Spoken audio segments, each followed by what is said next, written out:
So this is Baruch Fleischman of the Tikkun Elevator Kollel, and once we're back once again with Rabbi Yosef Chaim Mimran. Now this is the back of his book. The back of the book, which of course you know, is the front of the book. We're talking about the Vegas Hashem. How do you get there? What do you do?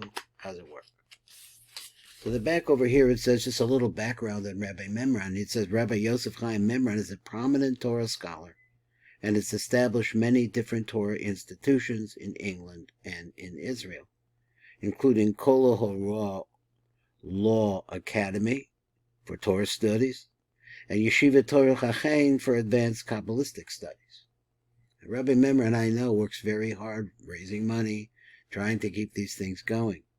He currently resides in England but travels around the world giving inspiring and fascinating lectures about Torah, Kabalah, and Jewish spirituality and mysticism.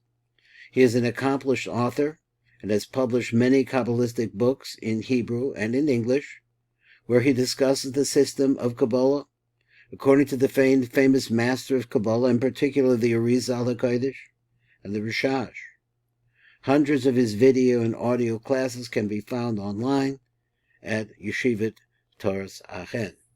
So that's what we want to see. Now, let's open up this book and let's see what the next part of our limud has to be. So here we go, like this. So he says, this is part 4. Missing? There we go. This is part 4. Imbalance between mind, body, and Neshama. Imbalance. He said, "V'yakavin lahadvik machshavto bo." You should have a kavanah to have your thoughts clinging to Him. Lo yapsik afilu rega. You should not interrupt this thinking, this process of clinging to Hashem, even for a moment. B'zechu sod v'ladavka bo. That's the secret of to cling to Him, ubo tadabek, and on Him you should cling. So he says one should be in a constant state of attachment with his Creator. He says this is from the Shari Kedusha, the Rabbi Chacham Chaim Vital. Okay, let's look at what Rabbi Mimran wants to tell us. Now, all of his direction up to this part is about the interference of our thoughts and the problems that our thoughts cause because they are uncontrollable. We can think of an addiction to compulsive thinking as a disease. For what is disease but a lack of balance in the body? We know, for example, that the body's cells divide and multiply and crowd each other out, replacing old cells and giving life to new cells all the time. This is a natural and vital process that keeps the body alive and vibrant.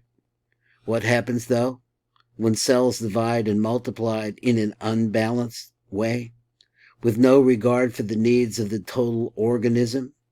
In that case, cells proliferate in unhealthy ways, and the result is disease.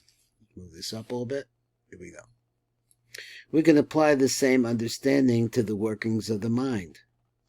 If it is used correctly, in the way that the Creator meant for it to be used, the mind is a marvelous tool.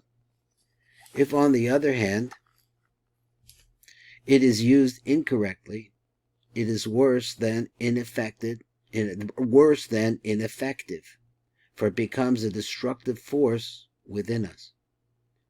We speak of using the mind incorrectly, but that is not altogether accurate.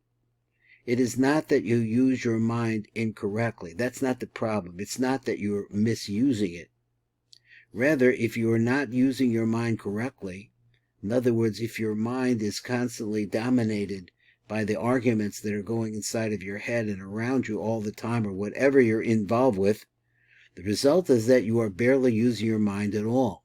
It happens that you're really not using your mind. Your mind is using you. Most of the time, then, the mind is using you. He said that. It may seem like you are in control. It might think that you are actually thinking through things, and you're in control of your thoughts. And you may even believe that you are your mind, that your mind is really you. But this is merely an illusion. What is really happening is that the mind, which should be just a tool for you to use at will, which should be, I think he means by your mind, he means your thought processes. He must be a tool for you to use at will. This has taken you over. But what happens is that it becomes controlling you. This is a case of extreme imbalance, and therein lies the disease, which is the problem. What happens when cells divide and multiply in an unbalanced way? In other words, the thinking just keeps going on and you can't stop it, with no regards for the needs of the total organism.